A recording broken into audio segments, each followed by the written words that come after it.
at 5:10. So as well, with 10 minutes kind of late, but we are on, guys. Congratulations, we made it. We made it. So Wow. no, yes, no matter what. Okay, so I am a co-pilot, and as I remember, Alice is the supervisor, and John is gonna be a victim, and the main coach is Irene, right? Right. Yes. Okay, just let's calm down. Let's take a deep breath in, Right. breath out. Okay, and let's get into the present moment. Irene, please go ahead. Hello, John. Hello. How are you today? I'm doing well. Mm. Yeah. So, what would you like to talk today about? What do you care about today?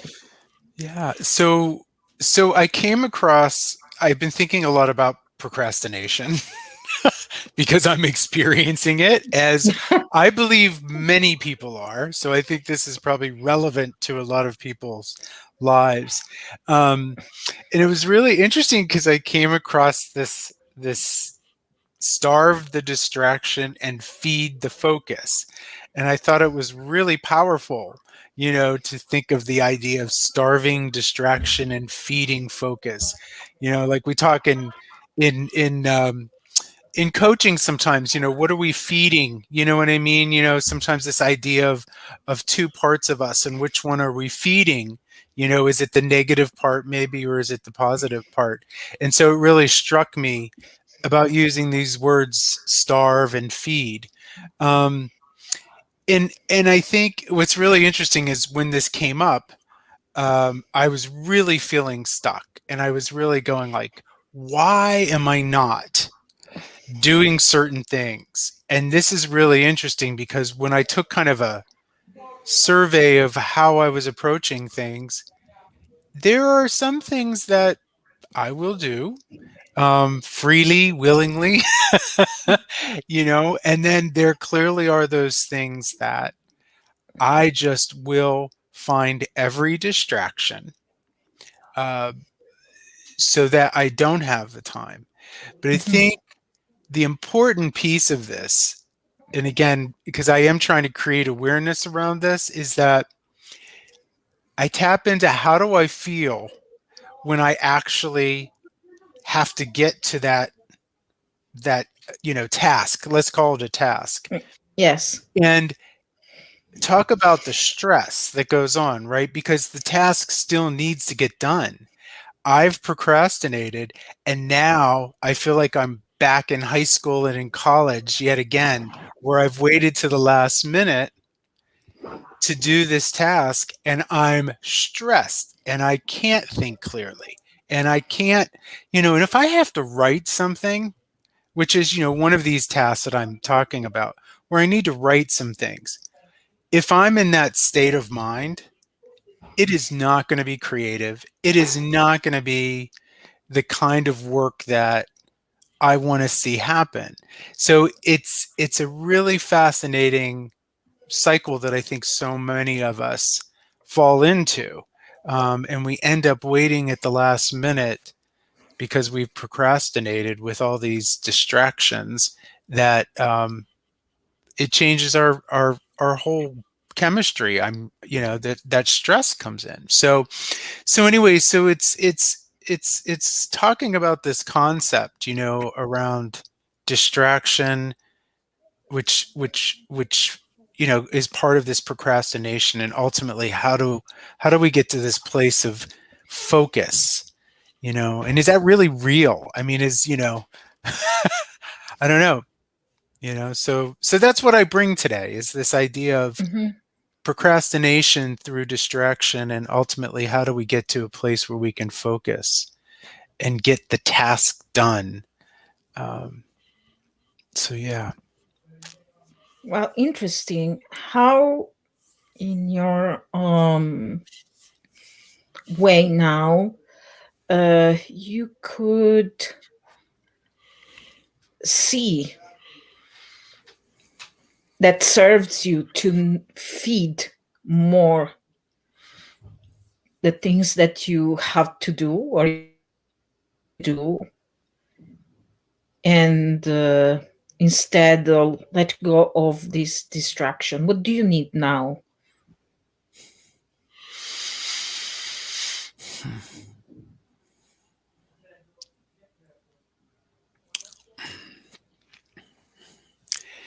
You know, it's really interesting. It's the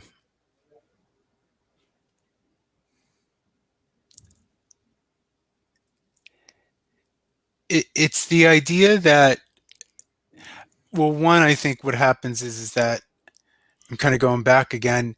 The emotions, I read, you know, there was something I came across where it says we are more apt to feed those emotions, right, which then dilute our reasoning behind doing things, right? We're caught up in that emotion. And I think and I think in some ways we've talked about this before, this kind of uncertainty, right? And is it going to be good enough? Is it going to be it maybe what happens is that that perfectionism piece comes in. I mean, that's just coming up for me now, is this idea of perfectionism, right? And if that gets in the way, then then it's hard to feed that focus, to to look at, you know, okay, you know, maybe questions like, how will I feel when I'm done? Because I've tried to tap into that as well. Like when I finish the project, wow, Mm. I feel really good, you know? So I have that awareness of when I do feed that focus, right? But it's that space in between. It's getting it's moving from, you know, no to yes, but even with the awareness that you do feel better when it's done, when it's all said and done and you finish this project. So it's that in between space that I think moving from distraction to feeding, it's that space in between. And that's where all this stuff happens, right? It's this, in which, how do you decide, you know? And then boom, you know, the phone call comes in. Oh, I'll take that. Or the email comes in. I'll take that. So, you know, when I schedule things out, I put it on my calendar. You know, I'm going to write today between these times. So, you know, that's where I'm trying to feed this focus, right? But if you now take a minute to feel yourself, Hmm. what do you think is holding you back?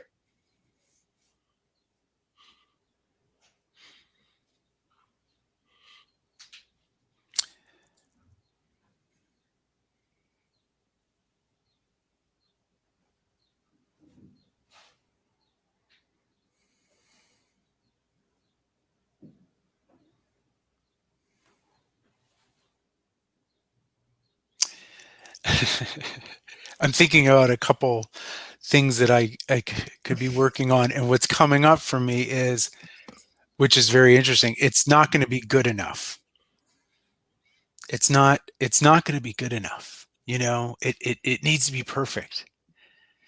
You know, it's even thinking about, like, here's another thing that really came to me is I studied art. I mean, you know, Alex knows this, you know, my background is in art and I moved away from it. And there's been this desire to tap back into that part of me of creativity, right? To paint, to draw, to do these things. I have everything available to me. I have the space I can sit. I have all my supplies sitting right here staring at me. But yet, I don't pick up those paints. I have canvases. I have everything I need. So that's no excuse. It's that what's holding me back. Um, And maybe that is the whole thing of kind of that idea of it's not going to be good enough. Even before I started, I've already determined that I'm not going to, and I don't know according to who, if I'm painting a picture, right? But somehow there's this really subtle voice. Maybe it's not so subtle, but that says just do something else. You're not going to be able to do it. It's not going to come out the way you want it. Um, But is it true, this chatting for you? Is it really true that it should be not good enough, or you are not capable to do this? no, it's not true. And what's so fascinating is that I know this. That's the hard part. I know this. I know this is not true, but yet it's like I've dug in, right? And maybe the thing is that I've said it to myself so many times, Mhm. that I've it's almost been like a mantra that I don't even realize I say. And there I can look at certain things that I've wanted to do or that I need to do, and it's the same it's the same thing. It's not going to be good enough. Okay, which part of your body telling you this? The brain, the heart, Mm. the gut?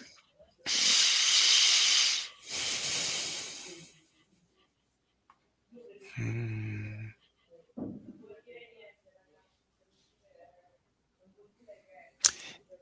Mm. It's it's the brain. It's the brain. It's trying to reason. It's trying to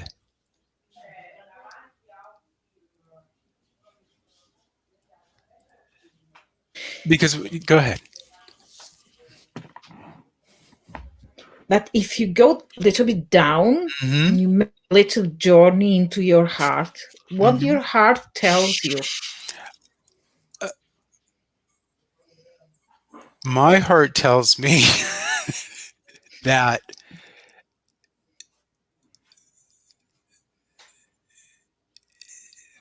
that isn't true. That if I'm creating and I'm bringing these things outside of myself, right? That they're who I am. It's a beautiful action, right? Even if I'm writing, that's a creative process, or whatever I'm doing, that I'm using myself. And so that's what my heart says. My heart says, no, that's not true. This is the essence of who you are. You're bringing out this part, of who you are. Um, your strengths and your gifts and the essence of that. And so that's what my heart says. My heart says, no, that's not true. You're going to be okay. You're not going to die. You're not going to, that's the other thing. It's like danger, danger. It's so crazy, to pull out a canvas. Like, I'll use that example, to pull out a canvas and slap paint on it and really let go. Like, what risk is there? I mean, I'm not talking about big things that I have to work on, but even some of the small things that are creative and still this, you know, the brain taking over. Yes. And John, would you like to go a little bit deeper Sure. and ask your gut what is true for you now about what the heart says?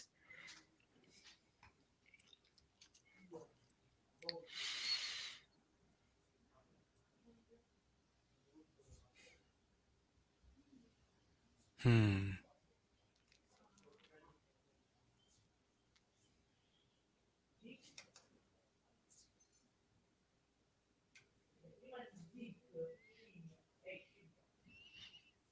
I am really trying to tap into that. It's really interesting.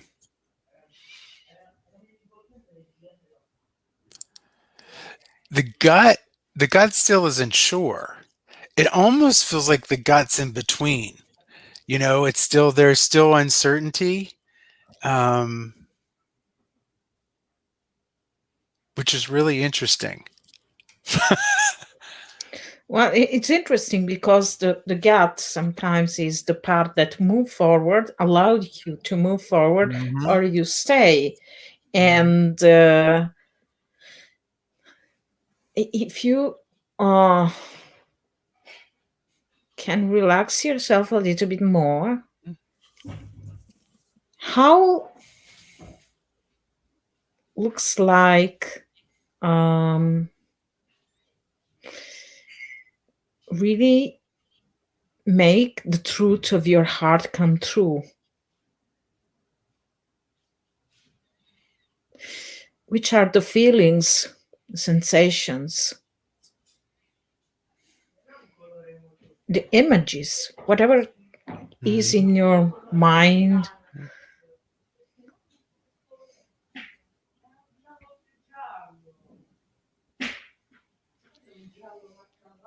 Yeah, it's really interesting because I think what's coming up for me is that this is what came up. It says, who cares? Who cares? Like, what, in the end, why does this matter, right? Like, what is this hesitation? Who cares? And I never really think about, I try not to think about this kind of external, the world and that acceptance and validation. But I guess that's what was coming up in my gut, to say it doesn't really matter. This is not about, it's not about other people, it's about you. It's about your experience.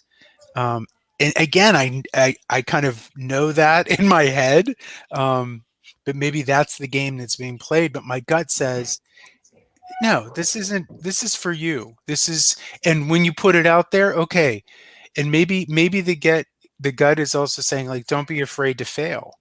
And what is really failure? That's the other side. Like, what is failure, according to who? You know, and I guess that's why my gut is saying, who really cares? Like, just do it. This is, don't worry. Don't worry, you know? And then I guess is when I think about my heart, it's saying, but this is who you are, John. This is who you are. Just let it out. Yes. These things, And then in some ways it's like, okay, shut up, brain. Great. While you're trying to figure this, you're trying to reason, right? It's all reasoning. Um, Yeah. And what's so fascinating is that I do know these things, but it's so interesting that, even in these moments, it's still, I say to my clients all the time, like, we're so powerful, and that's such an amazing thing. Our bodies, our gut, our heart, our mind is so powerful, but yet it can it can get in our way. There's things that can get in our way because we have it's so amazing, you know. Mhm. So, yeah. Hmm. And what, um, if you can imagine to succeed Hmm. in this, creative activity that you would like to do, how this success looks like for you?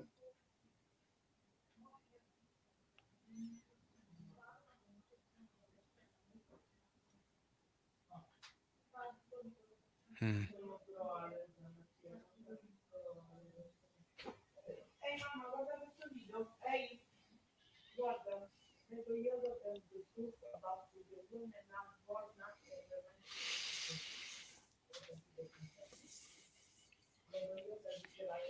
It's really interesting what's coming up for me, because there's one part of me that it is, look, you've done it, right? You've done it.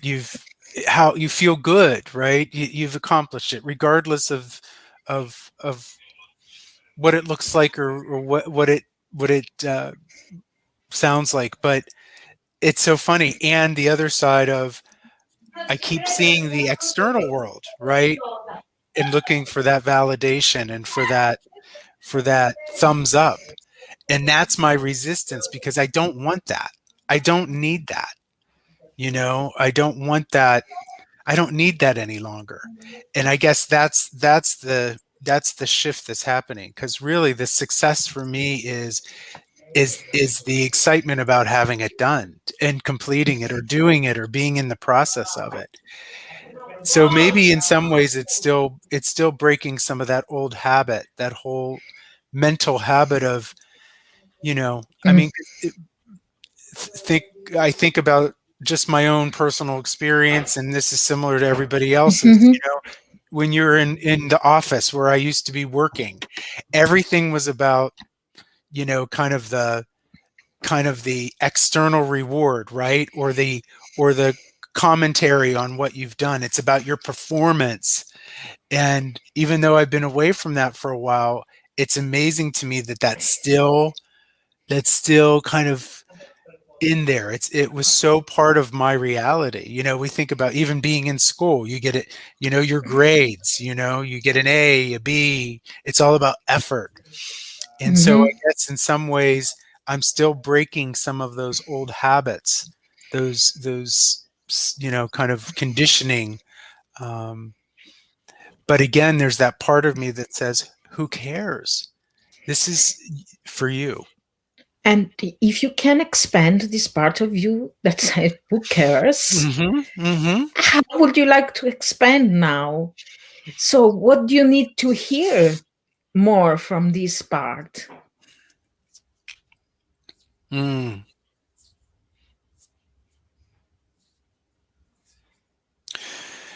I think what's coming up for me is that I recognize just in this conversation, it's where I've been paying attention. And I've been paying attention to here as opposed to down here, to my gut and to my heart. I've been putting all my energy into those thoughts as opposed to that part of me that's saying, who cares?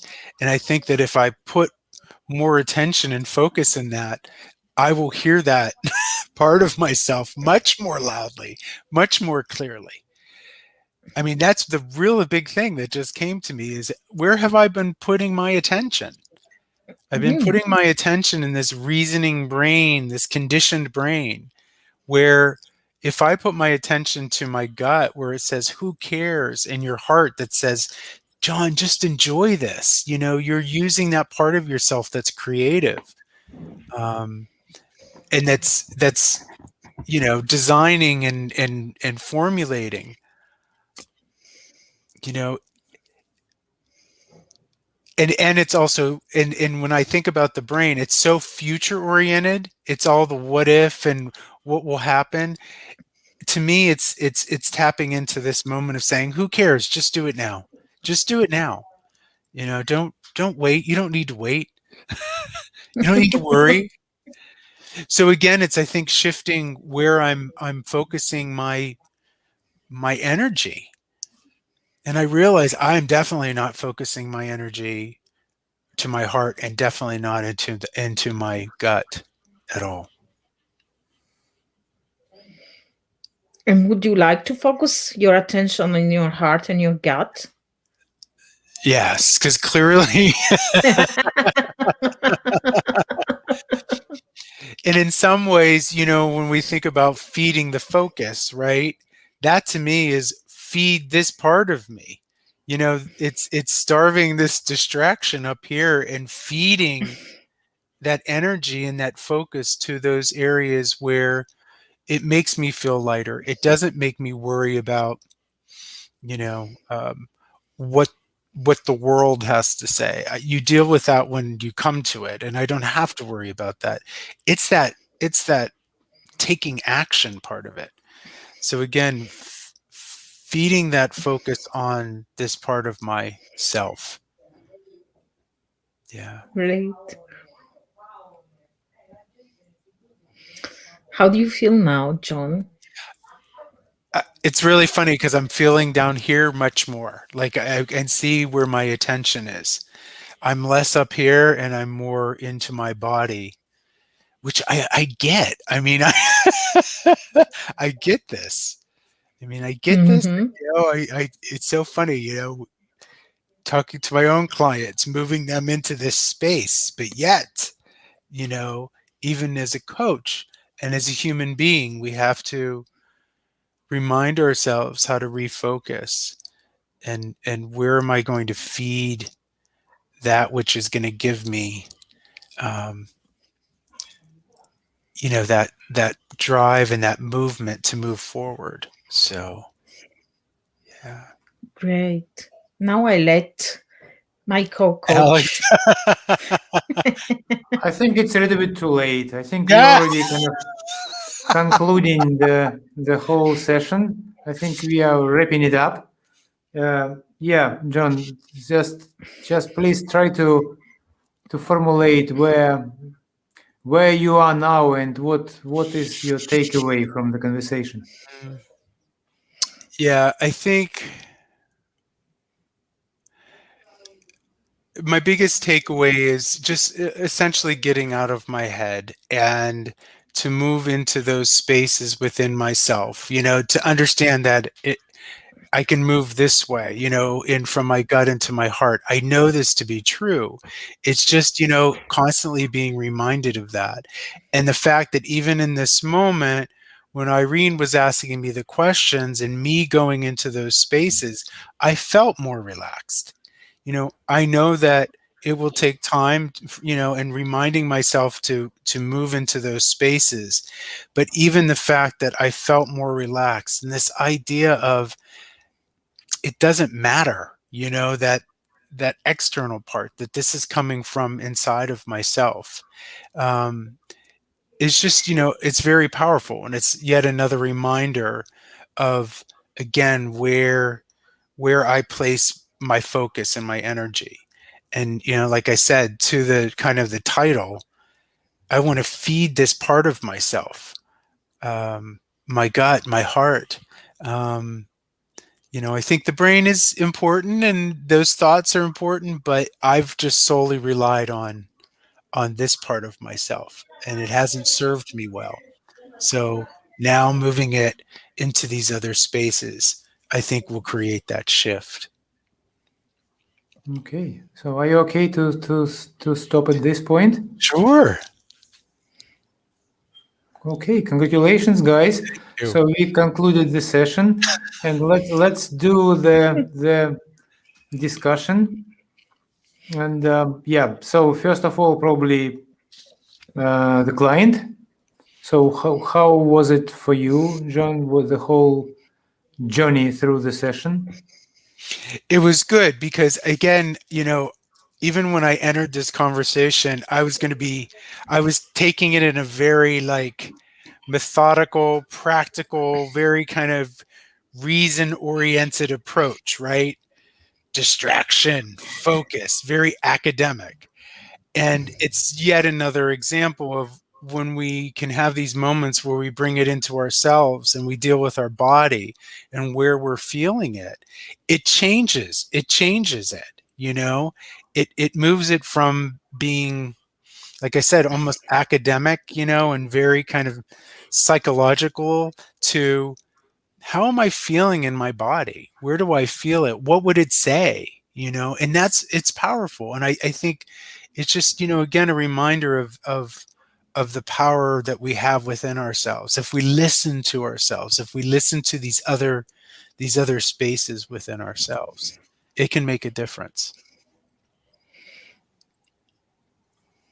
Okay, super. I'm sorry. I maybe it's just me experiencing a little bit of breaks of the. I feel your voice is breaking a little bit, guys. Did you hear John well? Because I had some disturbances. Yes. Okay, so what about coach, Irene? I didn't call you for help because I was really fully in the energy. I was guided by the energy, and 100%. I because you were in your mind a lot. I thought that it would be a distraction calling Alex, and I was focused on there. and focus also on the time respect, because we have, this amount of time, and it would be, in that case, I thought that would be great having a bit more time to really help you to be more grounded in your heart and your gut intelligence, because this is what can guide you to really make more meaningful this experience and put out in fact and start to paint. Because the main reason why we coach people is to transform the ideas in facts. And one of the things that we experience at most are clients that say, oh, I have this idea, this creativity, but I'm not capable to transform this in actions. We want to get things done. And that's why I think I needed a little bit more time just to anchor you even more in this, new habit, and partnering with you and be on your behalf to really go really deeply into yourself. That's my experience. Okay, thank you, Ren. Now it's time for our supervisor. So, Alice, your big time. Well, I enjoyed the session and I enjoyed the transformation. One of the things that I would like to, if staying with the metaphor and coaching, and John mentioned procrastination. I think I would like to ask him if procrastination was a noun. Would it be a person, a place, a thing? Mm-hmm. And depending on which one he chose, I would like for him to describe it to me. If it was a person, a place, a thing. Yeah, that would be the way of metaphorical kind of way, or come up with what is the symbol of what you're experiencing right now. If it's procrastination, what would be the symbol? And yeah, people could come up with lots of different things. This is another way. Okay. Wow. Oh, That was an incredible question, Alex, because it came into my mind that the heart is the sacred growl of wisdom. The sacred growl of wisdom. So whenever we don't listen to our heart, we fail something. We do not get the entire meaning of our life. Yeah. It was huge, the imagine that appeared in my mind. So coaching is not transformational only for the client. It's for absolutely. Yeah, Good. because Absolutely. that question that I was asking, I struggle with procrastination. So when he was talking about it, I thought in my mind, how does procrastination look to me? And and that's something that I'm going to work on. I'm going to actually decide if it's a person, place, a thing, and what is this procrastination? So I thought it was interesting, but I Yes. enjoyed this session and I learned from it too. Yeah. Thank you. Another thing which I would, at least if there would be some kind of more time, I would definitely explore the intention behind of not doing, because I understand that it's a mind, I understand it looks silly, I understand that, but obviously if you have that kind of behavior, and behavior is quite strong, in this case is behavior is not doing something, then obviously you are gaining something out of it. It would be nice really to know what is the intention behind of not doing, and to really go deep into it, because who knows, as you said, it's perfectionism, but what is the intention of perfectionism? Or like go into the real essence of what kind of benefit do you have by not doing, really. I believe if it's go deep enough, it's actually will be obviously some positive thing.